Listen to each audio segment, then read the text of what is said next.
ඒ මොනවද ඕනේ? ඉතින් සුවඳ සබන් ගන්න වෙන්නේ නැතිනේ එන්නේ. කෙක්කිනාට පේන දැන් ලස්සනට ඉන්නත් එපැයි. අනිත් එක අර රොෂාන් අය කවද දෙපැත්ත එනවා කිව්වේ? අනේ මේ නදීෂානි. උඹ පාඩුවේ ඉඳපන් හරිද? රොෂාන් අය එන දවසට රොෂාන් අය එයි. මං ඔයාට එදාට රොෂාන් අය ආවම ෆොටෝ එකක් ගහලා දාන්නම්. හරි?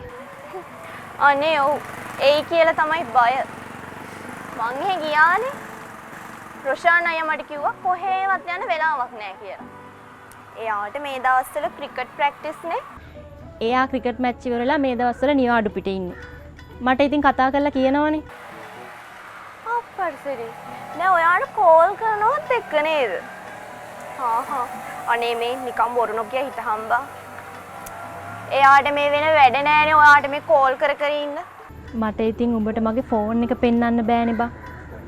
ඒක හින්දා මම මේ ඉන්නේ. අනේ මේ මට පරිප්පු 500 සීනි කිලෝ එකයි දීපන්.